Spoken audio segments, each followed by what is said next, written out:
میرے بھائیوں، ہماری شریعت اللہ رب العالمین کی طرف سے اتری ہوئی شریعت، ہماری شریعت کا ہر حکم اللہ کی طرف سے، یہ انسان کی بنی ہوئی شریعت نہیں ہے۔ جب یہ اللہ کی شریعت ہے تو اس کے احکام، اس کے قوانین، اس کے رولز اینڈ ریگولیشنز سب اللہ کی طرف سے۔ اور اسلامی شریعت کے انہی اصولوں اور انہی قانونوں میں سے قانون ہے میراث کا قانون۔ ایک انسان کے مرنے کے بعد وہ جو بھی چھوڑ کے جائے، مال کی شکل میں، پراپرٹی کی شکل میں، کپڑے کی شکل میں، کیش کی شکل میں، اس کے تمام کے تمام ترکہ کو کس طریقے سے تقسیم کیا جائے،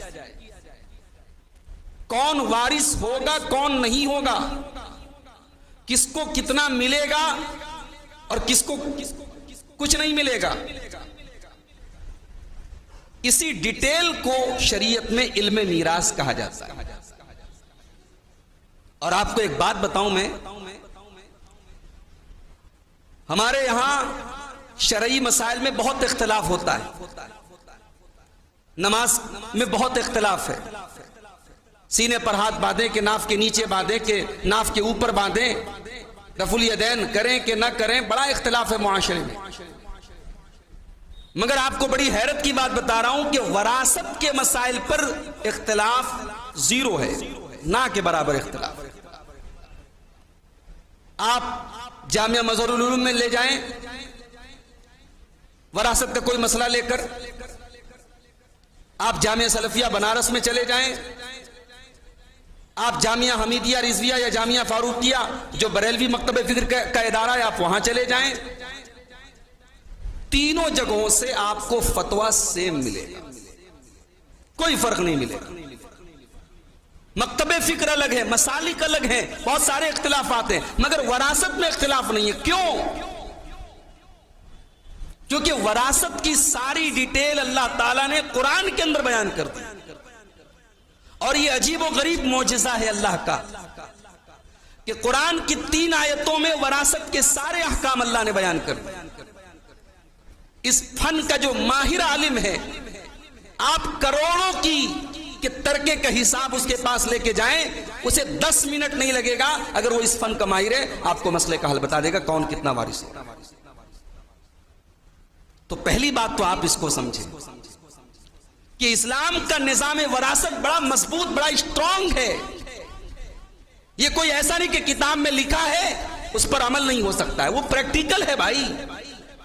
ہم عمل نہیں کرتے، یہ ہماری کوتاہی ہے، ورنہ اللہ نے جو قانون بنایا ہے وہ 100% پریکٹیکیبل ہے، اس پر ہم عمل کر سکتے ہیں۔ اور وراثت کے جو یہ قوانین ہیں نا، یہ کوئی آپشنل نہیں ہے کہ تمہاری مرضی عمل کرو تمہاری مرضی مت کرو، یہ اوبلیگیٹری ہے، یہ کمپلسری ہے، یہ لازمی ہے، یہ انیواریہ ہے۔ بھئی اللہ تعالیٰ وراثت کے مسئلے کو بیان کر کے کہہ دیتا کہ تمہاری چوائس ہے، تم چاہو تو عمل کرو، اللہ نے یہ نہیں کہا۔ اللہ نے وراثت کے مسائل کو جہاں بیان کیا، اس کی اسٹارٹنگ میں اللہ نے کہا یوصیکم اللہ فی اولادکم، اللہ تعالیٰ تمہیں وصیت کر رہا ہے۔ وصیت کا لفظ شریعت میں جب بہت مضبوطی کے ساتھ کوئی بات کسی سے کہی جائے، کسی کو کوئی حکم دیا جائے، کسی پر کوئی چیز نافذ کی جائے، اس کو شریعت میں وصیت کہا جاتا ہے۔ یہ اللہ کی وصیت ہے۔ اور سورہ نساء کے اندر جہاں اللہ نے وراثت کے قانون کو بیان کیا ہے، اس آیت کا آخری ٹکڑا آپ دیکھیے، تلک حدود اللہ، میرے بندو ہم جو یہ وراثت کے قوانین بیان کر رہے ہیں، یہ اللہ کی حدیں ہیں، یہ اللہ کی بنائی ہوئی لمٹس ہیں، یہ اللہ کا بنایا ہوا قانون ہے۔ وَمَن يُطِعِ اللَّهَ وَرَسُولَهُ يُدْخِلْهُ جَنَّاتٍ تَجْرِي مِن تَحْتِهَا الْأَنْهَارُ خَالِدِينَ فِيهَا۔ اور جو اللہ کی اطاعت کرتے ہوئے اس کے رسول کی اطاعت کرتے ہوئے شریعت کے ان سارے قوانین کو مانے گا، اللہ اسے اپنی جنتوں میں داخل کرے گا، اللہ اسے جنت میں ہمیشہ ہمیشہ کے لیے داخل کرے گا۔ وَذَلِكَ الْفَوْزُ الْعَظِيمُ، یہ بہت بڑی کامیابی ہے۔ وَمَن يَعْصِ اللَّهَ وَرَسُولَهُ وَيَتَعَدَّ حُدُودَهُ، لیکن جو اس کا الٹ کرے گا، جو اللہ کی نافرمانی کرے گا، اس کے رسول کی نافرمانی کرے گا، جو اللہ کے قانون کو توڑے گا، جو وراثت کے سلسلے میں اپنی منمانی کرے گا، وہ کان کھول کر کے سن لے، يُدْخِلْهُ نَارًا خَالِدًا فِيهَا، اللہ اسے ہمیشہ ہمیشہ کے لیے جہنم میں ڈال دے گا۔ وَلَهُ عَذَابٌ مُهِينٌ، اور اس کے لیے بہت ذلت والا عذاب ہوگا۔ یہ ہے اللہ کا بیان ہے۔ تو وراثت کہ یہ قوانین میرے بھائیوں آج ہمارے سماج میں ہو کیا رہا ہے؟ ہم وراثت کے مسائل پر عمل کرتے ہیں، کب کرتے ہیں؟ جہاں ہمیں لگ رہا ہو کہ یہاں ہمیں ملے گا، یہاں ہمارا فائدہ ہے، اور جہاں یہ لگ رہا ہو کہ یہاں ہمیں نہیں ملے گا، وہاں ہم کورٹ جاتے ہیں، کچہری جاتے ہیں، پنچایتوں میں جاتے ہیں، سردار صاحب کو بلاتے ہیں، فلانے کو بلاتے ہیں، ڈھماکے کو بلاتے ہیں، وہاں شریعت بھول جاتے ہیں ہم۔ اس سے بڑا ڈبل اسٹینڈرڈ کیا ہوگا، اس سے بڑا دھوکہ کیا ہوگا، اس سے بڑا فریب کیا ہوگا کہ ہم نے شریعت کو اپنی کٹ پتلی بنا کے رکھا ہے۔ ہمارا فائدہ ہے تو شریعت کی دہائی دیں گے۔ بھائی باپ کی زندگی میں بیٹا مر گیا، اب شریعت کا قانون تو ہے نا کہ باپ کی زندگی میں اگر بیٹا مر گیا اور باپ بعد میں مرا تو شریعت کا ایک قانون ہوتا ہے کہ جو سب سے قریبی رشتہ دار ہوتا ہے وہ وارث ہوتا ہے۔ اگر بیٹا زندہ ہے تو پوتا وارث نہیں ہوگا، اگر بھائی زندہ ہے تو بھتیجا وارث نہیں ہوگا، یہ شریعت کا قانون ہے۔ اب جس چچا نے زندگی میں کبھی شریعت پر عمل نہیں کیا ہے نا، وہ یہاں شریعت پر عمل کرے، اپنے بھتیجے کو جائیداد سے محروم کرنے کے لیے وہ شریعت کا سہارا لے گا۔ صاحب تیرا کچھ نہیں بنتا ہے، تیرا باپ تو مر گیا۔ ابھی میں اس پر بحث کروں گا، لیکن یہ ہمارا حال ہے میرے بھائیوں۔ یہ بہت بڑا گناہ ہے، یہ اللہ کی شریعت سے بغاوت ہے کہ ہم اپنی مرضی کے مطابق دین استعمال کریں۔ جہاں ہماری مرضی ہو، جہاں ہمارا فائدہ ہو، وہاں ہم شریعت پر عمل کریں، اور جہاں ہمیں یہ لگ رہا ہو کہ یہاں ہمارا فائدہ نہیں ہو رہا ہے، وہاں ہم کورٹ کچہری میں چلے جائیں اور شریعت کو کنارے رکھیں۔ یہ یہود و نصارہ کا طریقہ ہے۔ افتؤمنون ببعض الکتاب وتکفرون ببعض، اے یہودیو تم اپنی کتاب کے تورات کے بعض حصے پر ایمان رکھتے ہو اور بعض حصے پر ایمان نہیں رکھتے ہو۔ اے یہودیو اس کی تمہیں بہت بڑی سزا ملے گی، دنیا میں بھی ذلت و رسوائی کی سزا ملے گی اور آخرت میں جہنم ملے گی۔ یہ اللہ نے یہودیوں کے بارے میں کہا۔ جب کرائم سیم ہے، جرم سیم ہے، وہی جرم مسلمان کرے گا تو کیا مسلمان دودھ کا دھلا ہے؟ مسلمان کو سزا نہیں ملے گی، مسلمان ذلیل نہیں ہوگا؟ ذلیل ہو رہا ہے کیونکہ اس نے شریعت کو اپنی مرضی کے مطابق استعمال کرنا شروع کیا۔ قرآن کریم کے 30ویں پارے میں ایک سورت ہے، سورۃ تطفیف، سورہ مطففین۔ مطففین کا مطلب کیا ہوتا ہے؟ ناپ تول میں کمی کرنے والے۔ ذرا ان آیتوں کو پڑھیے تو، وَيْلٌ لِّلْمُطَفِّفِينَ الَّذِينَ إِذَا اكْتَالُوا عَلَى النَّاسِ يَسْتَوْفُونَ وَإِذَا كَالُوهُمْ أَوْ وَزَنُوهُمْ يُخْسِرُونَ۔ بربادی ہے، جہنم ہے، ویل ہے ناپ تول میں کمی کرنے والوں کے لیے۔ جب وہ سامان لوگوں سے خریدتے ہیں اور سامان لوگوں سے لیتے ہیں تو پورا پورا تول کر کے لیتے ہیں، اور جب سامان تول کر کے دینے کا نمبر آتا ہے تو وہ ڈنڈی مارتے ہیں، یکسرون، وہ ناپ تول میں کمی کرتے ہیں۔ اللہ نے فرمایا الا یظن اولئک انہم مبعوثون، کیا یہ نہیں سوچتے کہ ایک دن کو مر کر کے اللہ کے پاس جانا ہے، اللہ کو حساب دینا ہے۔ یوم یقوم الناس لرب العالمین، جس دن سارے کے سارے لوگ اللہ کی بارگاہ میں کھڑے ہوں گے۔ آج اس زمین کے ٹکڑے کے لیے انسان اپنے ایمان کو بیچ دیتا ہے میرے بھائی۔ معلوم ہے کہ میرا حق یا نہیں بن رہا ہے، مگر اس حق کو زبردستی لینے کے لیے کورٹ کچہری چلا جا۔ تیرے پاس دولت ہے، تیرے پاس پیسہ ہے، تو اچھا وکیل خرید لے گا، تو دولت خرچ کر کے اس زمین پر ناجائز قبضہ کر لے گا، اللہ کو کیا جواب دے گا؟ اللہ کے رسول فرماتے ہیں، بخاری اور مسلم کی روایت، کبھی کبھی ایسا ہوتا ہے، اللہ کے نبی کہتے ہیں میں انسان ہوں، مجھ سے کبھی کبھی فیصلہ کرنے میں چوک ہو سکتی ہے، ہو سکتا ہے تم میں سے کوئی میرے پاس آئے، الہنا ان یکون بعضکم الہنا من بعض، ہو سکتا ہے کہ بعض لوگ ایسے آئیں جو بات کرنے میں زیادہ ماہر ہوں، زیادہ باتونی ہوں، ان کی اپنی بات رکھنے کا سلیقہ زیادہ اچھا ہو، اور میں اس کی بات سن کر کے فیصلہ کروں۔ اے میرے صحابہ، فمن قضیت لہ بحق اخی، اگر کسی کی بات سن کر کے میں نے فیصلہ کر دیا اور وہ زمین، وہ جائیداد، وہ مال اس کا نہیں تھا، اس کے بھائی کا تھا، اس نے ناجائز طریقے سے حاصل کیا ہے، اے میرے صحابہ کان کھول کر کے سن لو، فمن قضیت لہ بحق اخی فانما اقطع لہ قطعۃ من النار، میں اس کو زمین کا ٹکڑا نہیں دے رہا ہوں، میں اس کو جہنم کا ٹکڑا دے رہا ہوں، میں جہنم میں زمین کا ٹکڑا اس کو دے رہا ہوں۔ دنیا میں 2-4 بسا 2-4 بیگھا آپ نے بنا لیا، مگر وہ جہنم کے اندر اگر آپ کو جگہ دلا رہا ہے میرے بھائی، تو یہ تو بہت گھاٹے کا سودا ہے۔ تو یہ پہلی چیز کہ وراثت کے قوانین کو ہم اپنے حساب سے استعمال کریں۔ بیوی سے کہتے تیرے باپ کا حصہ مجھے کب ملے گا، اپنی بہن کو اپنی بیٹی کو حصہ نہیں دے رہے۔ سسرال سے ہمیں مل جائے، اس پر ہماری نظریں ہیں، ہماری بہن کو ہم نے دیا کہ نہیں، ہماری بیٹی کو ہم نے دیا کہ نہیں، اس پر ہماری نظر نہیں جاتی۔ دینے کا معیار اور ہے، لینے کا معیار اور ہے، یہ نہیں ہونا چاہیے۔ اچھا ایک بات اور سمجھ لیجئے، بعض لوگ یہ سمجھتے ہیں کہ اپنے اولاد کے درمیان زندگی میں بٹوارا کر دینا یہ بہتر ہے، زندگی میں بٹوارا کر دے یہ بہتر ہے، تاکہ میرے بعد جھگڑا نہ ہو، اللہ کیا میری پکڑ، کوئی پکڑ نہیں ہوگی اللہ کے ہاں۔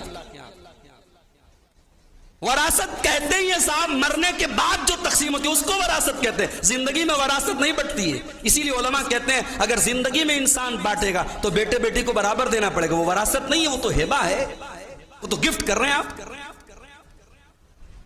تو ماں باپ یہ بات یاد رکھے کہ اگر اس کے بیٹے اس کے بعد زمین جائیداد میں گھپلا کرتے، باپ ذمہ دار نہیں، اللہ کیا اس کی پکڑ نہیں ہوگی، لیکن ہاں باپ کو چاہیے کہ اپنی اولاد کی ایسی تربیت کرے، ان کے اندر دین کا ایسا شعور پیدا کرے، ان کو اتنا دیندار بنائے کہ باپ کے مرنے کے بعد بیٹے خود بیٹھ کر کے شریعت کے مطابق اپنے باپ کا ترکہ تقسیم کرے۔ یہ باپ کی ذمہ داری ہے، اپنی اولاد کو ایسی تربیت ان کی کرے، ایسا شعور ان کو دے، ایسی ان کی پرورش کرے کہ باپ کے مرنے کے بعد وہ صحیح طریقے سے اپنے باپ کا ترکہ تقسیم کرے۔ یہ باپ کی ذمہ داری۔ ایک اور غلطی بھی ہوتی ہے ہمارے ہاں، اولاد یہ سمجھتی ہے کہ باپ کچھ نہ کچھ ترکہ چھوڑ کے جائے، یہ باپ کی ذمہ داری۔ ہم نے بعض ایسے بھی لڑکوں کو دیکھا ہے، کہتے ہیں یار ہمارا باپ کیسا باپ تھا، کچھ چھوڑ کے نہیں گیا، کوئی زمین چھوڑ کے نہیں گیا۔ بعض ایسے بھی بد نصیبوں کو دیکھا ہے باپ کے لیے مغفرت کی دعا نہیں کرتے، کہتے میرا باپ میرے لیے کچھ چھوڑ کے نہیں گیا۔ باپ آپ کے لیے چھوڑ کے جائے یہ ضروری نہیں ہے، یہ باپ کا فرض نہیں ہے کہ آپ کے لیے زمین جائیداد اور ترکہ چھوڑ کے جائے۔ وہ باپ کا فرض ہے آپ کے بالغ ہونے تک آپ کی پرورش کرنا، آپ کے کھانے پینے رہنے سہنے پڑھائی لکھائی کا انتظام کرنا۔ آپ بالغ ہوئے اس کے بعد آپ اپنے ذمہ دار، آپ اپنے پیروں پہ کھڑے ہوئے۔ باپ کو اللہ نے نوازا ہے، باپ کو اللہ نے نوازا ہے، باپ نے زمین جائیداد بنائی ہے، یہ باپ کا ایک اضافی احسان ہے، باپ کا فرض نہیں ہے، معاف کیجیے۔ لوگ اس معاملے میں بڑا تجاوز کرتے ہیں، صاحب ہمارے باپ نے کچھ چھوڑا نہیں ہے۔ اچھا ایک چیز اور ہوتی ہے، میت کے مرنے کے بعد سب سے پہلی چیز ترکہ نہیں ہے، بات یاد رکھیں۔ میت کے انتقال، انسان کے انتقال کے بعد سب سے پہلا کام جائیداد کی تقسیم نہیں ہے، کچھ اور بھی چیزیں ہیں۔ سب سے پہلا کام کیا ہے؟ مرنے والے کے مال میں سب سے پہلی چیز جو ہمیں کرنا ہے اس کی تجہیز و تکفین کا انتظام کرنا، اس کے کفن دفن کا، اس کی قبر کا، اس کے جنازے کا انتظام اس کے مال سے ہونا چاہیے، یہ حق اس کے مال کا ہے۔ اب کوئی رشتہ دار، کوئی بیٹا، کوئی بھائی آگے بڑھ کے کہہ دے میں انتظام کروں گا، اچھی بات ہے، کر سکتا ہے، مگر حق یہ ہے کہ اس کے مال میں سے یہ کام کیا جائے۔ اگر کوئی بیٹا اپنے باپ کے تجہیز و تکفین میں تعاون کرتا ہے اور بعد میں احسان جتاتا ہے، ارے میں نے تو اپنے باپ کے مرنے کے بعد کفن دفن کا انتظام میں نے کیا تھا، غلط ہے، تیری ذمہ داری نہیں تھی۔ جس زمین اور جائیداد کا آپ بعد میں بٹوارا کر رہے ہیں اسی مال میں سے، اسی ترکے میں سے باپ کے کفن دفن کا انتظام ہونا چاہیے۔ اور جب یہ بات نکلی ہے تو ایک بات میں اور کہنا چاہتا ہوں۔ پہلے ہمارے اس علاقے میں بنارس کے خاص طور سے ہمارا جو خطہ ہے، علی پورہ کا جو علاقہ ہے، ہمارے یہاں یہ ہوتا تھا صاحب ساس کا انتقال ہو گیا، سسر کا انتقال ہو گیا تو داماد جاتا تھا اور وہ کچھ پیسے دے دیتا تھا کفن دفن کے نام پر۔ اب ہمارے یہاں اب یہ چیز بڑھتی جا رہی ہے، اب یہ بھی صاحب بہت ساری چیزیں جس کو ہمارے یہاں کرنی بولتے ہیں، اس کرنی میں یہ کرنی بھی شامل ہو گئی۔ اب جتنے سمدی ہیں، جتنے داماد ہیں، اب سب لا رہے ہیں اور اس کا بھی ایک اماؤنٹ فکس ہو گیا ہے کہ 1000 روپے یا 2000 روپے یا 500 روپے سب لا کے دے رہے ہیں۔ اب یہ ظاہر سی بات ہے بھائی، جس کے پاس حیثیت ہے اس کے لیے کوئی مسئلہ نہیں، بعض اوقات یہ ایک بوجھ بن جاتا ہے۔ کیوں آپ ایسا کام کرتے ہیں؟ کیوں اپنے ذمہ مصیبت ڈال رہے ہیں صاحب آپ؟ شریعت یہ کہتی ہے کہ انسان کے مرنے کے بعد اس کے مال سے اس کے تجہیز و تکفین کا انتظام ہونا چاہیے، داماد کی ذمہ داری نہیں ہے، سمدھی کی ذمہ داری نہیں ہے۔ ہمارے یہاں اس کو ایک کرنی بنا لیا گیا، جیسے حج اور عمرہ میں ابھی آپ نے دیکھا، ایک صاحب حج کر کے آئے، میاں بیوی کہتے میں نے پوچھا کتنا خرچ آیا؟ بولے 10 لاکھ روپیہ حج میں آیا ہے اور 5 لاکھ روپے کی خریداری کر کے آئے۔ اور جیسا لوگ کرنی دیتے ویسا تبرک جا رہا ہے۔ کب یہ چیزیں ختم ہوں گی میرے بھائی؟ اور ماشاءاللہ اس معاملے میں آمین زور سے بولنے والا بھی ایک ہے اور آمین آہستہ سے بولنے والا بھی وہی کام کر رہا ہے۔ بھئی کم سے کم ہم تو بدعات کے دشمن ہیں نا بھئی، ہماری پہچان ہے کہ ہم بدعات ہم خرافات میں نہیں پڑتے، تو یہ خرافات کیوں آئی ہمارے یہاں سے؟ ہمارے یہاں کوئی حج کر کے آ جائے اور تبرک نہ پاٹے تو صاحب لوگ تانا مارتے، بڑے چمارے حج کر کے چلے آئے، کچھ نہیں دیا انہوں نے، معمولی سے سامان دیا۔ میں کہتا ہوں آپ لوگوں کی برائی مول لے لے صاحب، آپ صاحب کہہ دے نہیں کھاؤں گا کسی کے گھر دعوت، میرے گھر کوئی میٹھا لے کے مت آؤ، میرے گھر کوئی پیسہ لے کے مت آؤ، میں نہیں لوں گا کسی کا پیسہ۔ اور آپ آئیں حج کر کے، زمزم کا پانی اور کھجور آپ دے دیں، لوگ 2-4 دن برا کہیں گے، مگر اس طریقے سے کرنے والے جب سینکڑوں کی تعداد میں ہو جائیں گے نا تب یہ رسمیں ختم ہوگی، اور نہیں ختم کریں گے آپ آنے والے دنوں میں یہ حج جیسی عبادت بھی ایک رسم کی شکل بنتی چلی جائے گی، اور بن چکی ہے ہمارے علاقے میں، تو بن ہی چکی۔ تو پہلا کام تو یہ کرنا ہے تجہیز و تکفین کا انتظام۔ اس کے بعد دوسرا کام، انسان کے مرنے کے بعد اس کے کفن دفن کا انتظام کرنے کے بعد دوسرا کام یہ کرنا ہے، یہ دیکھنا ہے کہ اس کے اوپر قرض کتنا تھا۔ ہمارے یہاں کیا ہوتا ہے، پہلے زمین جائیداد کا بٹوارا ہو جاتا ہے، اس کے بعد باپ کا قرضہ بانٹا جاتا ہے، ہاں 40,000 تم دے دینا، 40,000 تم دے دینا۔ اب کون دیتا ہے، کب کون دے گا، اس کی کیا گارنٹی ہے؟ شریعت یہ کہتی ہے کہ باپ کے انتقال کے بعد اس کے تجہیز و تکفین کے انتظام کے بعد اس کے مال میں دوسرا حق اس کے قرض کی ادائیگی۔ اور یہ قرض کا معاملہ اتنا خطرناک ہے میرے، اس لیے قرض سے بچنا چاہیے انسان۔ اللہ کے نبی پناہ مانگتے تھے، اللہم انی اعوذ بک من المعصم والمغرم، ہر نماز میں پناہ مانگتے تھے، اے اللہ میں تیری پناہ چاہتا ہوں گناہ سے اور قرض سے۔ گناہ کے ساتھ قرض کو جوڑا ہے اللہ کے نبی نے۔ انسان جب قرضدار ہوتا ہے جھوٹ بولتا ہے، قرضدار ہوتا ہے وعدہ خلافی کرتا ہے، اس لیے قرض سے بچنا چاہیے۔ ٹھیک ہے انسانی ضروریات کے ناطے انسان قرض لیتا ہے، اگر قرض لے تو اس کی ادائیگی کی فکر کرنی چاہیے۔ اللہ کے نبی کسی صحابی کا انتقال ہوتا تھا، پوچھتے تھے اس کے اوپر قرضہ ہے یا نہیں ہے، جواب ملتا کہ ہاں اللہ کے نبی قرضہ ہے۔ آپ فرماتے صلو علی صاحبکم، تم اپنے بھائی کا جنازہ پڑھ لو، میں نہیں پڑھوں گا۔ علماء کہتے ہیں کہ اللہ کے نبی اس لیے اس کا جنازہ نہیں پڑھاتے تھے تاکہ لوگوں کو یہ سبق مل جائے کہ قرض کی ادائیگی بہت بڑی چیز ہے. اگر ہم نے اپنے قرضوں کی ادائیگی نہیں کی تو نبی اکرم جنازہ نہیں پڑھائیں گے اور اتنے بڑے شرف سے ہم محروم ہو جائیں گے. قرض کی ادائیگی پہلے. اگر کوئی گارنٹی لے لیتا کہ ہاں اللہ کے نبی میں قرضہ ادا کروں گا, آپ جنازہ پڑھاتے. اور بعض اوقات تو ایسا بھی ہوا کہ کسی نے گارنٹی لے لی کہ میں قرضہ ادا کروں گا, بعد میں اللہ کے نبی نے پکڑ کے پوچھا تم نے کیا کہ نہیں ادا, اس لیے کہ قرض, اللہ کے رسول فرماتے ہیں نفس المؤمن معلقۃ بدینہ, انسان کی جان اٹکی رہتی ہے, انسان کی جان اللہ تبارک و تعالیٰ کے نہیں چھوٹ سکتی ہے جب تک اس کا قرض نہ ادا کر. یہ بہت خطرناک معاملہ. تجیز و تکفین, اس کے بعد قرض. اس کے بعد تیسرا کام, وصیت اگر کی ہے میت. وصیت کے بارے میں بھی آپ نے استاد محترم کی گفتگو سنی, شیخ عبد المتین صاحب کی, کہ وصیت میں دو چیزیں آپ یاد رکھیے.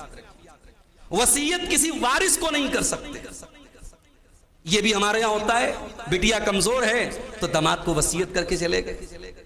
کسی بیٹے کو لگا کہ ہاں یہ کمزور ہے, وصیت کر کے چلے گئے. نہیں, بیٹی آپ کی وارث ہے, بیٹا آپ کا وارث ہے. اگر کوئی بیٹا بیٹی کمزور لگ رہا ہے آپ مدد کر سکتے ہیں, وصیت نہیں کر سکتے آپ. لا وصیت لوارثین, وصیت آپ کسی وارث کو نہیں کر سکتے. غیر وارث کو, جو وارث نہیں بن رہا ہے, شریعت کے وراثت میں اس کو حصہ نہیں مل رہا ہے, آپ اس کو وصیت کر سکتے ہیں. اس میں بھی اللہ کے نبی نے فرمایا کہ 1/3 سے زیادہ نہیں کر سکتے. اگر آپ 30 لاکھ کے مالک ہیں, 10 لاکھ سے زیادہ آپ نہیں کر سکتے. 1/3 سے زیادہ آپ وصیت نہیں کر سکتے. تو پہلے تجیز و تکفین کا انتظام, اس کے بعد قرضے کی ادائیگی, اس کے بعد وصیت کی ادائیگی, اب اس کے بعد جو مال بچا ہے اس میں ہمیں وراثت کو تقسیم کرنا. اب وراثت کی تقسیم میں ہمارے یہاں ایک چیز اور ہے, کمزور کا حق مارا جاتا ہے. سب سے کمزور کون ہے؟ عورت ہے. سب سے کمزور کون ہے؟ یتیم ہے. یتیم کا حق مارا جاتا ہے, عورت کا حق مارا جاتا ہے. میرے بھائیوں کبھی غور کرو, اللہ نے وراثت کا قانون سورہ نساء کے اندر بیان کیا. نساء کے معنی عورتیں. یہ کتنے بڑے شرم کی بات ہے کہ جس سورہ نساء میں اللہ نے ہمارا حق بیان کیا ہے, اسی سورہ نساء کی آیتیں پڑھ کے ہم اپنا حق مانگتے ہیں اور اپنی بہنوں اور بیٹیوں کو ان کے حق سے محروم کرتے ہیں. اللہ کے نبی فرماتے ہیں انی احرج حق الضعیفین, یہ صحیح روایت ہے, حسن درجے کی روایت. میں دو کمزوروں کے حق کو بہت گناہ سمجھتا ہوں. 2 کمزوروں کا حق مارنا بہت خطرناک بات ہے. المرأۃ والیتیم, ایک عورت کا حق مارنا, ایک یتیم کا حق مارنا. اور یہ دونوں کام آج ہمارے سماج میں ہو رہا ہے. ایک بچہ یتیم ہو گیا, دوسرے لوگ جو جائیداد کے وارث ہیں سوچتے ہیں یار اس کا کون ہے, یہ تو یتیم ہے, چھوڑو اس کو, ہٹاؤ, اس کو کنارے پر رکھا دے. اس یتیم کا مال اگر کسی نے اپنے پیٹ میں ڈالا ہے میرے بھائی, اللہ قرآن میں کہتا ہے ان الذین یاکلون اموال الیتامی ظلما انما یاکلون فی بطونہم نارا, جو لوگ یتیم کا مال ناجائز طریقے سے کھاتے ہیں وہ اپنے پیٹ میں جہنم کی آگ بھر رہے ہیں. وسیصلون سعیرا, اور ان قریب وہ بھڑکتی ہوئی جہنم کی آگ میں ڈالے جائیں گے. باپ کا انتقال ہو گیا, باپ نے بڑی بڑی حویلیاں چھوڑی, اس کی بیٹی اس کے نواسے چھوٹی سی جھگیوں میں, چھوٹی سی جھوپڑی میں ساری زندگی گزارتے ہیں, اور اس کے بیٹے اور پوتے حویلیوں میں دندناتے پھرتے ہیں. اس سے بڑا ظلم کیا ہوگا میرے بھائی, اس سے بڑی ناانصافی کیا ہوگا. آپ کہتے ہیں صاحب جب بک جائے گا تب ہم دیں گے. کہاں لکھا ہے یہ مسئلہ؟ کون سی شریعت کا یہ مسئلہ ہے کہ جب آپ کے باپ کی جائیداد بکے گی تب آپ کی بہن کا حق بنے گا؟ کہاں لکھا ہے؟ شریعت تو یہ کہتی ہے باپ کے مرنے کے بعد ہی آپ کی بہن وارث ہو. جس بہن کو باپ کا انتقال 1990 میں ہو رہا ہے وہ انتظار کرے کہ آپ 2023 میں جب اپنا گھر بیچیں گے تب اپنی بہن کو حق دیں گے. یہ ظلم نہیں ہے میرے بھائی؟ کتنی بیٹیوں کو میں جانتا ہوں